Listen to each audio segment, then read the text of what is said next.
Hola Gonza, un abrazo grande, gracias como siempre. ¿Cómo andás? Buen día, ¿cómo va? ¿Cómo va todo por ahí? Muy bien, muy bien. Vos sabés que quería arrancar con algo que pasó el fin de semana, más allá de que te estamos viendo durante todas las tardes con el Mundial de Atletismo, prendidos a la pantalla de Teis Sports. Pero en realidad lo que te quiero arrancar hablándote es de lo que sucedió el fin de semana con las Leonas. Otra vez las Leonas en lo más alto en el deporte mundial. Pero más que nada también preguntarte por una guerrera, por una gran deportista que se despidió con muchos títulos también, que dejó la vida por la selección, que le ha pasado muchísimas cosas. Bueno, ni hablar lo que le pasó también en el Mundial, en los Juegos Olímpicos en Londres, en la previa, cuando 4 meses antes se entera que estaba embarazada. Pero, ¿qué me podés contar, por ejemplo, de Belén Suchi y del Mundial que tuvo y de lo que representó para el deporte argentino? Porque sacando el hockey, estamos hablando acá de deporte. Sí, a ver, para empezar yo te diría que, a ver, de Belén, yo la traté varias veces, es una chica muy aguerrida y a la vez muy sufrida en muchos aspectos. Ella se retira absolutamente en plenitud, lo vimos en este Mundial. Fue decisiva para que Argentina llegara a la final y fue decisiva casi siempre. Me acuerdo de la final del Mundial en Rosario, yo estaba en la cancha, estaba justo arriba de donde estaban su papá, su mamá y su hermano, los tres con la remera una remera de arquera de Belén. Y cada vez que ella atajaba, festejaban igual que festejaba ella, ¿no? Se paraban ahí en la platea como levantando el puño, como una cosa muy granítica, muy sólida en la cuestión del apoyo familiar. Y hay dos cosas vinculadas con Belén que ayudan a poner en caja a aquellos que hablan del hockey deporte de ricas, hockey deporte de chetas. Esa cosa discriminatoria que se da en la Argentina con cualquier cosa que no sea el fútbol y que da mucha pena. En primer lugar, porque es el deporte más popular entre las mujeres en la Argentina jamás podría ser selectivo ni elitista, más allá de que lo haya sido alguna vez, hace mucho tiempo. Hoy hay canchas de hockey donde no hay clubes muchas veces, por tan popular que es el hockey entre las chicas. Y hay dos ejemplos que da Belén en ese sentido. Uno, nadie se imagina al mejor arquero de la Argentina en fútbol retirándose en plenitud. Y Belén no se retira porque sienta que ya no da más. Belén, entre otras cosas, yo no lo he hablado con ella, pero entiendo que ella se tiene que estar retirando porque no puede seguir con estos procesos de dedicación full time, recibir una beca, tener apoyos de distintas índoles, pero no poder terminar de despegar y de hacer una vida para el futuro. No nos olvidemos que Pedro Ibarra, capitán del equipo campeón olímpico, es el emblema del reclamo para una jubilación para los deportistas olímpicos en la Argentina, que no existe como norma. Una locura, o sea, hemos involucrado en el sistema previsional argentino a millones de personas que jamás trabajaron ni hicieron un aporte, pero los deportistas no se merecen ese privilegio, ¿no? Y por otro lado, el otro ejemplo respecto de Belén tiene que ver con que uno de los puntales de la carrera deportiva de Belén fue su papá. Su papá, que no sé qué será de su vida hoy, es más, ni siquiera sé si vive, pido disculpas por la ignorancia, pero en aquel momento, hablo de antes de Londres y demás, el papá de Belén era remisero en San Isidro. Ese era su laburo, su oficio.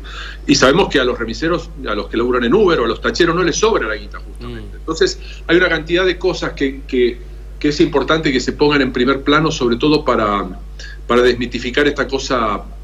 O sea, se es elitista con quienes ya no son elitistas, es decir, el hockey. Ahora, Gonzalo, ¿y cuál sería, por ejemplo, porque yo también me ponía a pensar el fin de semana, que más te lo quiero preguntar, ¿cuál es el secreto de esta esencia que tienen las Leonas, que se reinventan, que sufren obviamente la descomposición de un plantel, de la salida como Aymar, por ejemplo, pero aparece Orselani, es decir, ¿qué tiene el hockey en la Argentina? ¿O qué tiene el hockey de las Leonas que nos lleva a siempre estar en los primeros planos mundiales? Entonces, a ver, yo me preguntaría qué tiene el deporte argentino. Esto lo hemos hablado muchas veces con Luis. Sí. ¿Alguien cree que si tuviéramos políticos funcionarios de la envergadura de la que tenemos deportistas, el país sería lo que es? Seguro que no. No digo que sea lo mismo jugar al fútbol o jugar al vóley que manejar el Ministerio de Economía, pero está claro que son malísimos lo que maneja el Ministerio de Economía desde siempre en la Argentina, ¿no? No han dejado nunca más que un muerto. Aún en tiempos de bonanza han dejado muertos. Y en el deporte no pasa eso. Y en el caso del hockey hay una cuestión de una emergente que tiene que ver con la masificación, con que si vos tenés cientos de miles de chicas que hacen un deporte, y ese deporte tiene un cierto arraigo en Argentina, porque no nos olvidemos que Argentina logró sus primeros subcampeonatos mundiales en el 74 y en el 75. No, mucho antes de las Leonas. 26 años antes de las Leonas ya era Argentina un equipo de élite. Mi primer laburo como periodista fue el Mundial del 81 en Palermo, en el campo de polo de hockey femenino, y fue la gran sorpresa que Argentina no llegara a las semifinales.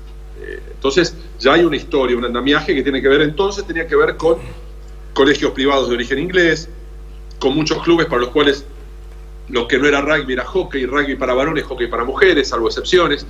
Pero después con las Leonas empezó a masificarse en toda la República Argentina. Entonces vos ves, me pasó hace no mucho tiempo, yo tengo una casa en Pinamar, en nuestro lugar de vacaciones. A la vuelta de nuestra casa en Pinamar hay una canchita de hockey.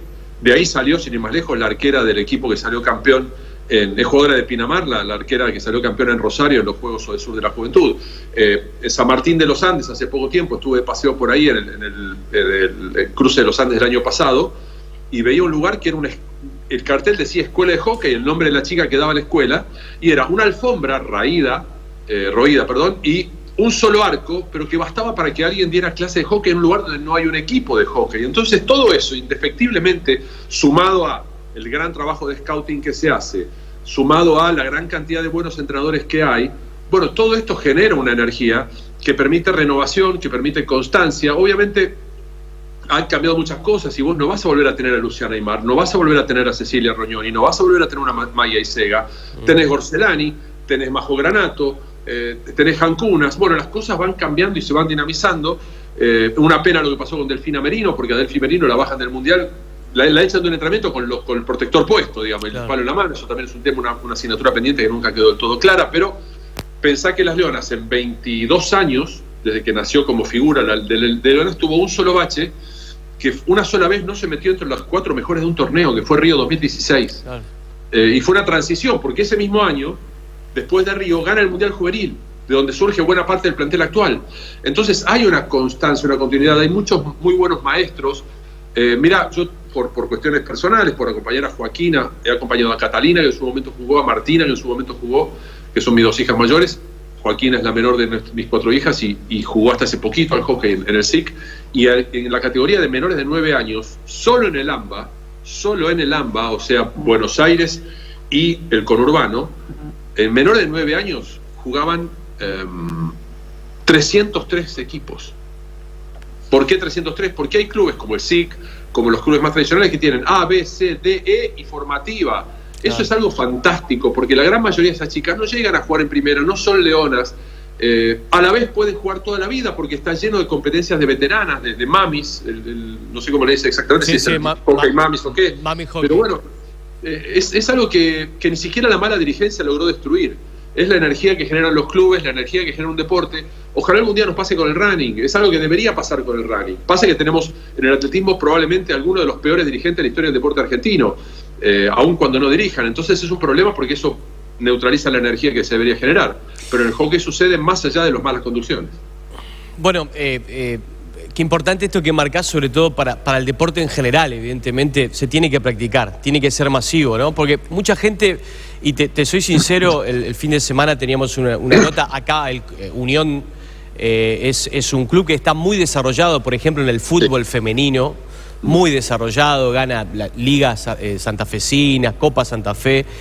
Y el fin de semana habíamos hecho una nota muy interesante con una de las capitanas y campeonas del plantel, y mucha gente se quedaba, y nos quedamos con eso de cuándo va a ser semiprofesional, cuándo quizás pueda ascender a una D en la Liga Femenina de Fútbol, por ejemplo, en Argentina.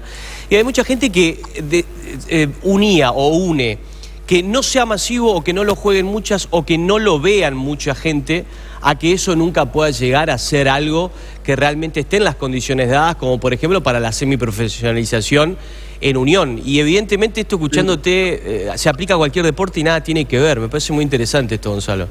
Sí, por un lado sí, por otro lado, el problema del fútbol femenino en Argentina tiene varias aristas. Uno muy importante es que, esto lo supe a través de una de las maestras que hay de fútbol femenino en la Villa 31, ahí en Retiro, y me contaba lo que le costaba conseguir turno en la canchita que hay en el barrio para poder jugar, porque los varones discriminan. Entonces, si en el lugar más pobre, en los lugares más carecientes de la Argentina, vos discriminás, estás jodido. El fútbol no es un deporte inclusivo, lo sabemos. Los chicos que se van a probar a Unión, de 10 años, no queda más de 25 y se prueban cientos. Eso es un absurdo. No existe eso en el rugby, no existe eso en el hockey, no existe en el básquetbol. El fútbol cree que es otra elite, cree que es una casta, como dicen algunos. Y ahí se equivocan. Y respecto al fútbol femenino, yo te voy a ser franco, la legitimación la vamos a tener en el momento en el que realmente los clubes y la AFA y las federaciones locales respeten el fútbol femenino. La pregunta que te hago es, ¿el equipo de Unión en qué cancha juega cuando juega? Tal cual, juega en la auxiliar en ¿Por una qué? que... ¿Por qué? Cuando juega, ¿hay básquet femenino en Unión? ¿Cómo? ¿Hay básquet femenino en Unión? No, femenino no. Vóley femenino, ¿habrá otro deporte de mujeres? Sí, después sí, el resto sí.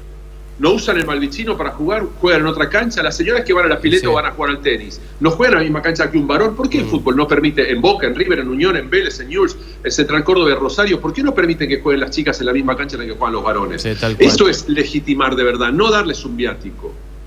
Entonces, esto también genera un problema, un dilema. Es decir, el fútbol hoy, nadie duda de que es el deporte más practicado en el mundo por los varones. Ahora, en Argentina, entre las mujeres, el fútbol está por detrás del hockey, ni que hablar, del voleibol, del handball, del básquetbol, de deportes individuales, ni que hablar, del tenis o del atletismo.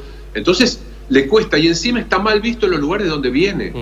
Hay un prejuicio. Yo tengo, mira, por suerte, hay contraejemplos. Yo vivo en un barrio bastante acomodado, en la esquina, enfrente tengo una familia amiga cuya hija juega en la primera de Boca, llegó al seleccionado nacional, es una chiquita muy joven, que hasta hace poco tiempo se dedicó a hacer una campaña a través de Instagram para juntar botines y zapatillas para chicas que no tienen para poder jugar. Bueno, esto debería empezar a proliferar, pero la AFA lo que hace es hacer algo para la gilada. Realmente no se la sostiene realmente a las chicas. Hay algo que yo rescato así como muy valioso. En la Copa América las chicas estrenaron la camiseta que Argentina va a usar en el Mundial de Fútbol de varones. Eso es buenísimo, pero la cancha no se usa. Cuando juega la selección argentina, en Argentina, la de mujeres, a una eliminatoria para el Mundial, juega en la cancha Arsenal, no juega en el Monumental o en el Madre de Ciudades en Santiago del Estero. Tal cual. Entonces, ahí hay una discriminación que hace que tampoco sea un estímulo para la familia llevar a la nena a jugar a la pelota. Absolutamente de acuerdo. Pasamos ahora a hablar del Mundial de Atletismo. Vos sabés que me quedó no sé si la intriga, pero sí la pregunta que te voy a hacer. Muchos medios, y lo he leído hasta en la BBC, que comparan a Shelly-Ann Fraser-Pryce, que nuevamente campeona, quíntuple campeona, y hablan con la pregunta, ¿mejor que Usain Bolt? Digamos, ¿es para tanto esa comparación? ¿O está bien hecha esa comparación, mejor dicho? Bueno, Shelly-Ann Fraser ganó 5 títulos de los últimos 7 en 100 metros llanos en mundiales. El tema es que, es una comparación, primero que, como todas estas comparaciones, son discutibles y son inconducentes, no van a ser vinculantes, no va a haber una definición al respecto. Es como elegir a Federer por encima de Nadal o a Nadal por encima de Federer o a cualquiera de esos dos por encima de Borg o de McEnroe o de Connors. Es muy difícil y cada uno elige lo que quiere. Sí, debo decir que Bolt tiene algo en lo cual es absolutamente incomparable, y es que él elevó el nivel de todo el atletismo en términos de convocatoria y de expectativa a una dimensión que nadie le había dado antes. O sea, es sin duda que hoy se ve menos un mundial de atletismo cuando no está Bolt que cuando sí estuvo Bolt. En la televisión pasa, independientemente de que Bolt corra o no ese día, da ganas de ver por las dudas, a ver si aparece. Esto no va a pasar. Pero Fraser... no es, te diría más que ni siquiera es debidamente reconocida en su dimensión respecto de las propias mujeres del pasado. Es de lo más grande que hay. Ocurre que es demasiado normal, en algún sentido, También ocurre que no ha tenido récords mundiales, ¿sí? Ahí hay un temita, o sea, récords individuales no ha tenido, pero bueno, estamos hablando también de otra pregunta que se hace en el atletismo mundial, que es fácil preguntar por qué no hay otra vez flechas jamaiquinas en varones ante la ausencia de Bolt, punto tal que ni siquiera hay un jamaiquino en la final de 200 metros, pero no nos detenemos en que Jamaica acaba de meter un 1-2-3 en la final de 100 metros en mujeres, haciendo el ridículo la velocidad norteamericana. Después hay una referencia que no puedo dejar de hacer sobre el mundial de atletismo. Hay 2 atletas argentinos que no han viajado. Vamos a prescindir de los nombres, por una cuestión, porque esto es algo que trasciende el nombre. Se dijo que era por un problema de visas, que Estados Unidos no dio la visa a tiempo, y hay varias cosas para aclarar. Primero, si ese fue el único tema, la Secretaría de Deportes se ofreció hace rato. Yo soy crítico de cosas de la Secretaría de Deportes, pero en este caso tiene la razón. Se ofrecieron hace rato a muchas federaciones para ayudar a acelerar los procesos de visado que Estados Unidos tiene demorado. Y nadie fue a reclamarle de la Confederación Argentina de Atletismo por estas visas. Y en segundo lugar, uno de los casos es porque alguien, más que la visa, lo que no tenía era buena forma de entrenamiento. Y otro de los casos, que para mí es el más importante, es porque hay un atleta cuya elección fue competir en una media maratón en Buenos Aires dentro de poco tiempo, porque lo invitaron a través de un ingreso muy bien justificado, pero le pagaron dinero para quedarse a competir en Buenos Aires y no pudiera competir en el Mundial. Con lo cual, sería bueno que alguna vez en la vida la dirigencia dé la cara, explique las situaciones y no deje cosas en una nebulosa para que los periodistas especulemos. Gonza, bueno, el Mundial sigue, arranca la etapa de clasificación con argentinos, bueno, va a estar Germán Charaviglio también, ¿no? Sí, a ver, vamos a poner en dimensión. Lo de Germán es muy grande el hecho de que pueda estar en este Mundial, que haya vuelto un Mundial después del 2019, que esté saltando 5.60 a esta altura de su vida es algo muy positivo, pero recordemos que la marca segura de clasificación para la final es 5.80, marca que nunca antes logró Germán, lo que no quiere decir que no pueda clasificarse, va a depender mucho de cómo sea el día. Yo entiendo que lo más lógico es que el corte de clasificación esté alrededor de los 5,70 metros, pero bueno, el placer es saber que está Germán ahí compitiendo igual, dándose el gusto. 3:30 de la tarde, entonces, prendidos. ¿Y el fin de semana cómo va a ser? Porque esto se termina el domingo. Sí, el sábado, bueno, estaremos a la mañana con rumbo a París y hashtag naturalmente. Después de las 21:30 del sábado estamos en vivo con las 2:30 del sábado. Y el domingo vamos a estar pegados a Paso. Después de Paso a Paso con todas las finales del último día. Ah, buenísimo. Bien tarde y con una audiencia fuerte que deja Paso a Paso. Exacto. Abrazo grande, Gonzalo. Abrazo, cuídese. Gonzalo Bonadeo, con todos los temas, hemos hablado de las leonas, del deporte en general también, de la profesionalización o no del mismo, como así también del fútbol femenino que hoy las jugadoras argentinas están disputando la Copa América, y ni hablar también del Mundial de Atletismo y nuestro Germán Charaviglio, que a partir de mañana comienza la etapa de clasificación en el salto con